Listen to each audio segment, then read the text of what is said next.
What's up guys, Houndish here, and today I've got a Destiny 2 news update. We've got more information from the Edge magazine article that was leaked about Destiny 2, including campaign exclusive exotics, new information about the story and patrol spaces. On top of this, I've got some interesting gear that you might not have noticed. We've got new information about the Destiny 2 strategy guide, as well as this reveals that you want to look out for during Gamescom and PAX in the next few weeks, and even more stuff, so we better get into it. So first up, yesterday, a bit of Destiny 2 information was leaked from Edge magazine's coverage of Destiny 2, and this actually comes courtesy of Kapowers on Reddit, and there are some additional bits of information that have now come out. So first they talk about patrols and some of the PvE activities. So they said that patrols and strikes were the only PvE activities available in Destiny 1 outside of story missions, but in Destiny 2 they won't unlock until the final third of the campaign, and this is where they said that in total there are over 80 missions and activities in Destiny 2,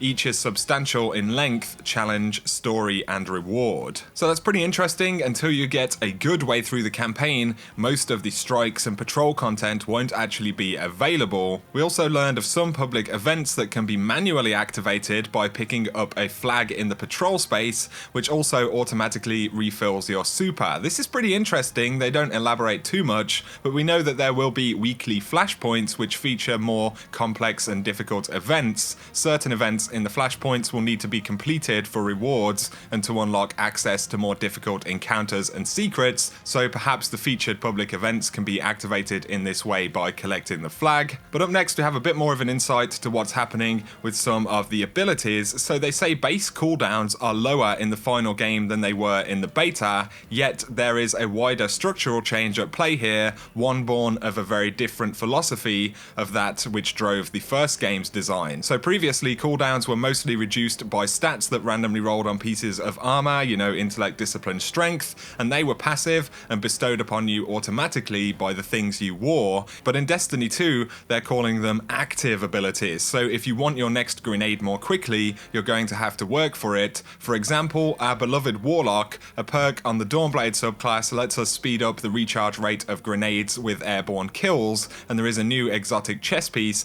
acquired during the campaign when our character's level is still in single figures. Bungie have previously said that they will questify some exotics, some of them will be completely randomly dropped, so throughout the campaign for different classes there will be some automatic exotic drops that happen, upon completing certain tasks, and they're kind of baked into the campaign, so it'll be inside of a quest that you need to complete to unlock another mission, or it'll be a mission reward itself or something like that. And this is very different from what we saw in Destiny 1. Of course we did have the exotic quests, but this time around that kind of progression element is way more baked into the actual campaign, which is pretty interesting, and we'll have to see just how many exotics will actually drop during this phase of the game. They give us a few hints about the story for Destiny 2, so following the initial story mission where the city comes under attack, you'll find yourself in the European Dead Zone, discovering the farm, where you have the new character Soraya Hawthorne, who is the leader of this community, and she'll send you on a quest to visit the Shard of the Traveler out in the Dead Zone.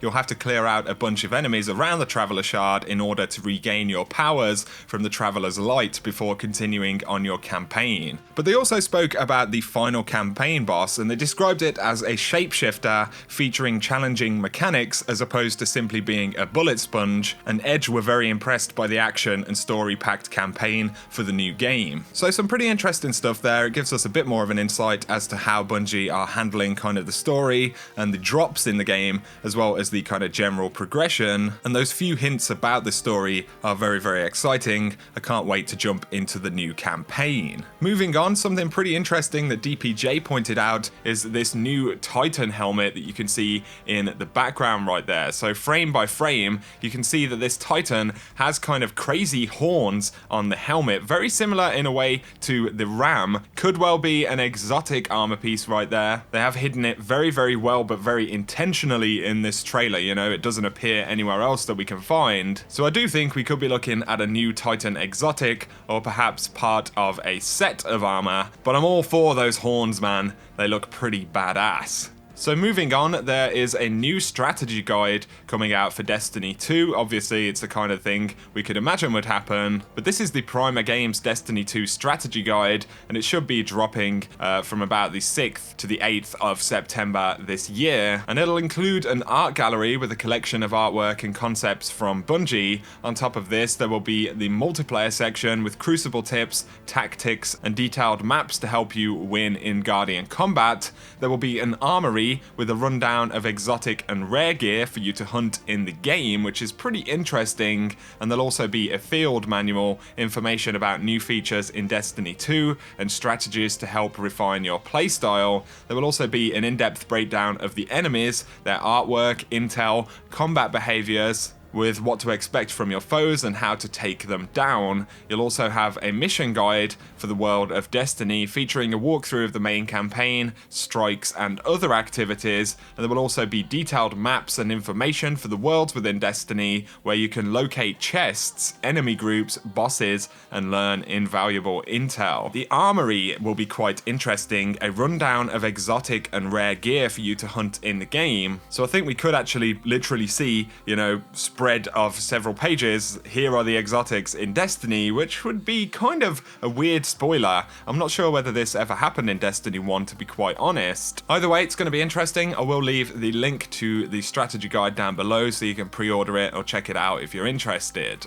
Moving on, there are some notable dates and times to bear in mind for some of the Destiny 2 reveals that are likely coming up with Gamescom and PAX. So on August 22nd, of course, Gamescom starts, so there'll be a bunch of kind of conferences. There isn't anything specifically for Destiny or Activision, but Nvidia will be hosting a special event where it provides hands-on experience for the press and some of the top PC games. And it'll kick off with a full stage show that will be live streamed starting at 11 AM CST. They haven't confirmed that Destiny 2 will actually be present in this conference, but Nvidia has worked alongside Bungie and Activision to actually produce the PC version of Destiny 2, so it makes a lot of sense that Nvidia, who is hosting its first special event at Gamescom, will actually reveal a bunch of Destiny 2 stuff, or at least will have Destiny 2 included in this particular panel. Also at Gamescom though, Activision will have a booth for both Call of Duty and Destiny 2, and they'll be allowing people to get kind of hands-on. It does look like it's going to be the same content we've seen so far. Then at PAX on Friday the 1st of September, Luke Smith, the game director for Destiny 2, will be doing a panel, and this is actually called Story Time with Luke Smith. Right on the eve of Destiny 2's launch, we got him here to kick off the show and maybe teach us a thing or two. So I think it'll be a very interesting panel. It is also supposed to be live streamed, but we don't have any details on that yet. There could well be some very interesting bits of information regarding Destiny 2. Also though, on the 3rd of September, there will be a Destiny community panel at PAX, and there will be a bunch of Twitch broadcasters, and this includes Triple Rec, Miss 5000 Watts. So this is going to be really interesting to see kind of what these guys talk about and have them represent the Destiny community for us. So there is going to be a whole bunch of information coming out, throughout the end period of August and early September. Finally, we now have details about the Pop-Tarts XP boost coming for Destiny 2. So Reddit user Accelerate actually posted some images of these Pop-Tarts boxes, and it says the promotion begins on the 1st of September and ends on the 31st of December 2017, and is open to residents of the US and DC, and it looks like the codes will be per box of Pop-Tarts as opposed to per Pop-Tart, but they will offer 1 XP boost code which lasts for 4 hours, offering 25% XP bonus. So that is pretty hefty right there. 4 hours of 25 XP buff is pretty good. And to actually get access to your codes, you must text an image of your receipt with the keyword D2XP, or you can actually email it, and this is how you will unlock those bonus XP boosters. I feel like this is going to cause, some frustration though, because it's only open to residents of the US, and like I said, that is a hefty boost to your XP. Every time I talk about these kind of promotions and stuff, people comment down below and they say, does this not annoy you? Personally, I probably won't be able to get those XP boosts, and considering, they're so huge, I could be playing with my teammates in the US and they'll be just kind of like shooting ahead of me purely because of codes like this. So, I don't really think it's great. all of the time. You know, if they're gonna do it, I'd rather they did it in a way where everyone can access it. It's the same way you've got the Virgin Media Sparrow. If you're not with Virgin Media, you ain't getting it, right? So it does bother me, but what can I do? What can I say that's going to make any real difference, you know? So that about sums up this video, guys. So let me know in the comment section any thoughts you have on this stuff. I hope you have enjoyed the video. As always, though, if you have, a like is very much appreciated. And if you want to save 10% on Control Freak products, including the new Destiny 2 Edition thumbsticks, then follow the link in the description or use code Houndish, and you'll save yourself a few bucks. For now, though, I very much appreciate you guys watching, and I hope you have an awesome day.